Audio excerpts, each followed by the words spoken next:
Yeah. Britain's most stolen car? Goodness me. Da, da, da. Ford Uh, Fiesta. I wonder. I wonder why that is. Well, it's Britain's most sold car up Oh, to what, 2 years ago, 3 years ago when it went yeah. out of production. Yeah. Pretty much. Yeah. It was still sales leader when they took it out of production. It's Weird. it is the maddest So, question on most earth. stolen car, Ford Fiesta. Yeah. Actually, it's the Volkswagen Golf. So maybe the Mark 7 isn't a good idea. Oh Future Proof no. got completely wrong. We retract it. Don't buy a Golf, it'll get nicked. Oh, okay. Fair enough. So we're back to the Igos and the Yaris's for first cars. Anyway, next most stolen car, Ford Focus. Yeah. But I mean, the top three are not a massive shock because No, it's they're huge sales volume, and cars get stolen nowadays not for joyrides, they get stolen for parts. yeah. So those three are not a massive shock to me just from sheer volume. Hmm. The next one is a bit of a shock to me, the Toyota RAV4. Yeah, that's really weird, isn't it? Yeah, really surprises me. I wonder why that is. Yeah. I don't know. I presume Mind it's you, Toyotas do apparently have extremely good catalytic converters. hmm. So they get targeted for catalytic converter thefts, Yeah. Lexuses and Toyotas. Okay, next one, BMW 3 Series. Yeah. Again, massive volume, so it's not a huge shock. Next is the Range Rover Evoque. Right. Why anybody nick one of those? It's not a getaway car because it'll break down. Yeah. Um, the Nissan Duke is the one after that. Yeah. Dukes, I tell you what, the Evoque and the Duke will get nicked for parts because they go wrong so much. The Hmm. Evoque and the Duke has got terrible engines and terrible gearboxes, Yeah. so that's why they'll get nicked. Um, Next one after that, number 8 is the Mercedes C-Class. Right. So your lovely wife's going to have to be careful where she parks Okay. hers. Right. I'll tell her that. And next after that is the Range Rover Sport. Yeah. Yeah. Next is the Range Rover Sport.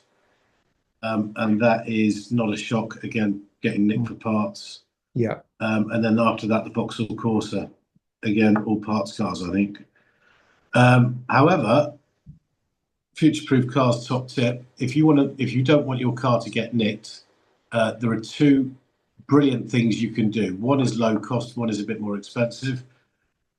The expensive option is a ghost immobilizer, Hmm. where they program your car that it'll only start after you sequence 4 buttons in the cabin. So you have to choose. So you can press the driver's electric switch once, the passenger once, the air conditioning button, and then another button that you choose. And Yeah. basically, you choose the sequence of buttons, Hmm. and nobody ever knows but you.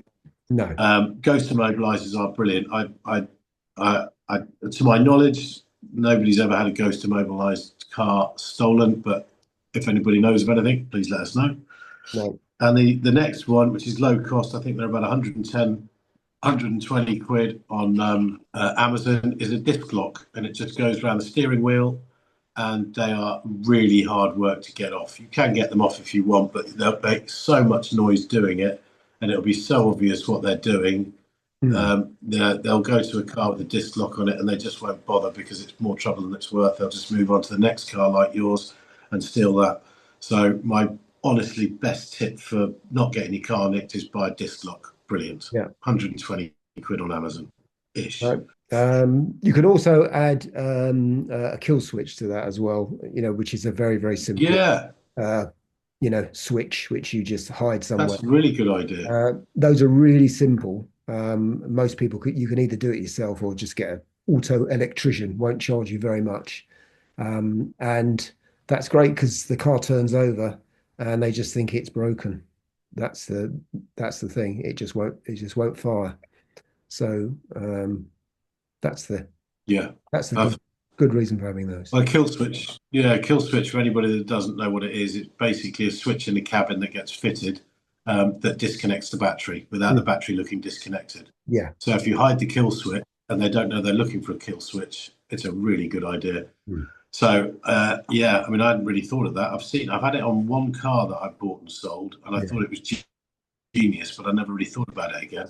So a disc lock and a kill switch, and your car's really, really tough to set, Yeah. tough to steal. Could fit a ferocious dog as well, couldn't you? I mean, That would be a very good Oh way. yeah, I've got a ferocious dog. Yeah, that's great. There you go. Yes, we'll introduce future-proof cars dog soon, but she's extraordinarily ferocious, very They're very frightening. ferocious. And if I Terrible. leave her in the car, nobody's stealing my car. No, they wouldn't, would they? Oh, Terrible. she's terrifying. Scare the crap out of anybody. So yeah, future-proof cars dog. Her name is Suki. That should give you a clue as to what she looks like. Yeah, Suki is coming to future-proof cars very soon. Yeah, absolutely. Please like and subscribe.